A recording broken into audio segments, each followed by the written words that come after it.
किसका हुआ था होलिका दहन के दिन जन्म, जिसने दुष्ट अमृत वाले राजा को मारा था। बहुत पुरानी समय की बात है।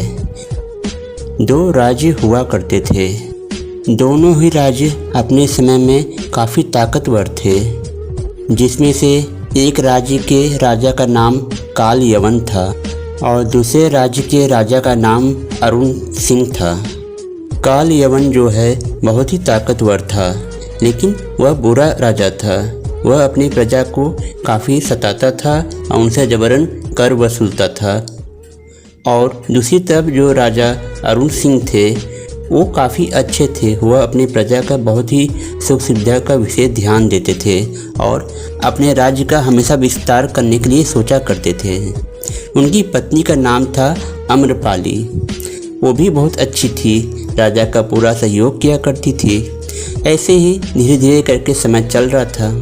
काल यवन जो है राजा अरुण सिंह का राज्य हड़पना चाहता था, लेकिन राजा अरुण सिंह बलवान होने की वजह से जो है काल यवन उनको अपने वश में नहीं कर पा रहा था, ना हरा पा रहा था। लेकिन उसे यह संतोष था कि राजा अरुण सिंह को कोई संतान ही नहीं है, इसकी वजह से उसका वंश ही नहीं आगे बढ़ेगा और उसके बाद मैं उसके राज्य को हड़प लूँगा। लेकिन तभी होने को कुछ और ही मंजूर था। होलिका दहन के ही दिन राजा अरुण सिंह और अम्रपाली को एक पुत्र का जन्म हुआ, जिसका नाम उन दोनों ने वीर सिंह रखा। वीर सिंह के होने पे वह पूरा राज्य खुशी से नाच उठा। राजा अरुण सिंह ने अम्रपाली को धन्यवाद कहा कि आपने मेरे वंश को एक उत्तराधिकारी दे दिया। अब मेरे राज्य में किसी भी चीज़ की कोई कमी नहीं है। और उसके बाद राजा अरुण सिंह ने अपनी रानी से कहा कि मेरे इस पुत्र को एक अच्छा राजा और एक योग्य शासक बनाना। उस पे जो है रानी अम्रपाली ने कहा, मैं आपकी ये इच्छा जरूर पूरी करूंगी। मैं इसको एक अच्छा राजा बनाऊंगी। राजा अरुण सिंह के यहाँ लड़के के जन्म होने की सूचना जैसे ही काल यवन को पता चला, वह काफ़ी गुस्से से आग बबूला हो उठा और उसने जो है अगले ही दिन उसके राज्य पे आक्रमण करने का निश्चय कर लिया और सुबह होते ही उसके राज्य पे आक्रमण कर दिया।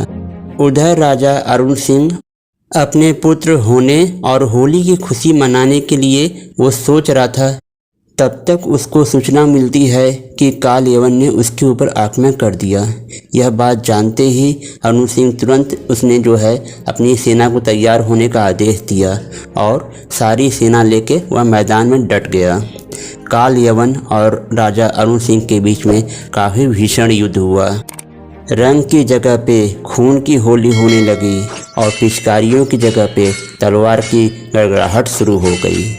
युद्ध इतना भयानक हुआ कि दोनों राज्य में कौन जीतेगा कौन हारेगा किसी को कुछ भी नहीं पता था।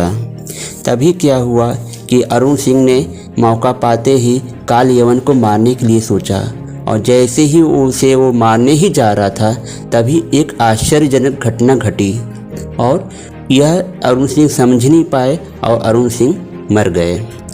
लेकिन काल यवन भी काफ़ी कमज़ोर हो चुका था।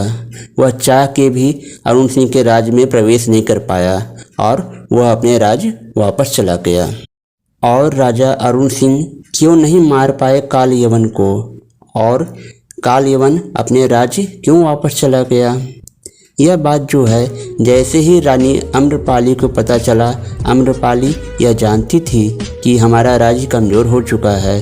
अब किसी समय काल यवन फिर से आक्रमण करके हमारे राज्य को हथिया सकता है। उसने जो है तुरंत अपने पुत्र को लिया और वह जंगल में चली गई। जंगल में एक ऋषि मुनि का आश्रम दिखा और उसने वहाँ पे शरण लिया और अपने पुत्र को वहीं पे शिक्षा दीक्षा और उसका विकास करना शुरू किया। वीर सिंह बचपन से ही काफ़ी तेज था और हर एक चीज़ को बहुत जल्दी समझ जाता था।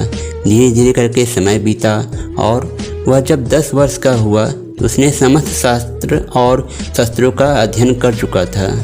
लेकिन उसकी माँ कही कि अभी भी ये बहुत छोटा है। लेकिन जब वीर सिंह 15 साल का हुआ तो उसकी माँ ने पूरी कहानी सुनाई कि कैसे कैसे काल यवन ने उसके पिता के राज्य को हड़पा था और कैसे उसके राज्य के नागरिकों को परेशान किया जा रहा है और कैसे तुम्हें अपने पिता के राज्य को पा सकते हो। यह सुनते ही बीर सिंह के मन में यह प्रण किया कि मैं अपने पिता के राज्य को जरूर वापस लूँगा और काल यवन का जरूर अंत करूँगा। यह उसके चेहरे के भाव से समझ में आ रहा था उसकी माँ को। उसके बाद वीरसेन ने एक छोटी सी सेना लेके उस राजा के ऊपर आक्रमण किया और उसने छापेमारी लड़ाई लड़ने का निश्चय किया।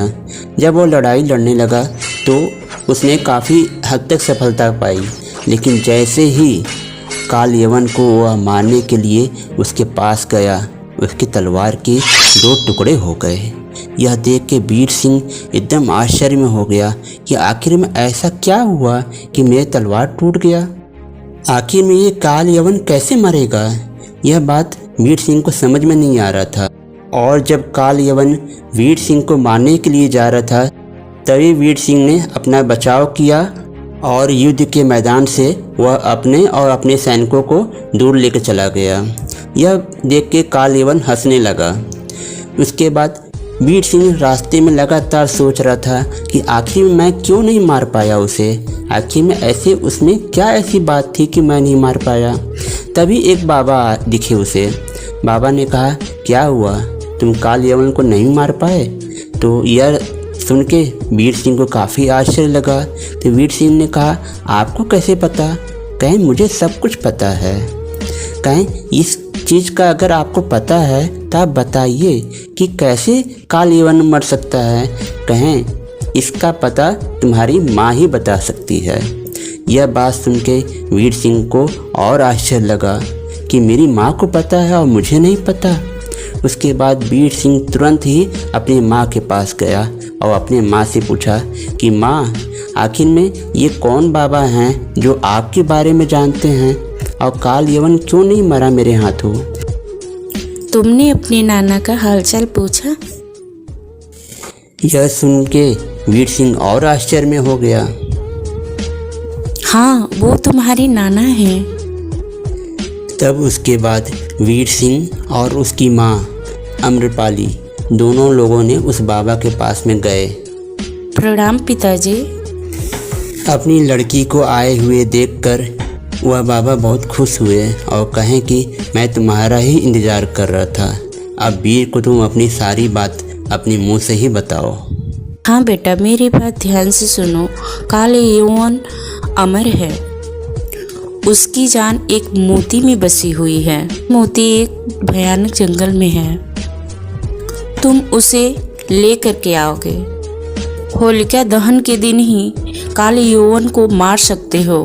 तुम मोती उसके सामने काटोगे तभी तुम उसे मार सकते हो।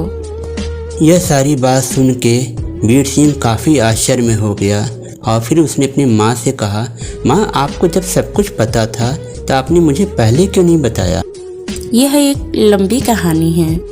यह बात सुन के वीर सिंह के मन में काफ़ी सवाल उठने लगे। कैसे काल यवन अमर हो गया? आखिर में उसके मरने का राज मेरे माँ को कैसे पता चला?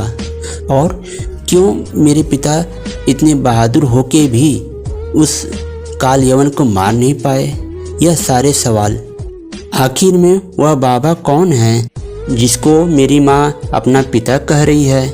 यह सारी बातें वीर सिंह के मन में चलने लगी और सारी जानकारी जानने के लिए उसके अंदर इच्छा जागृत हो उठी। साथियों, आखिर में क्या होता है इस कहानी में? क्या वीर सिंह आगे उस मोती को पा पाता है?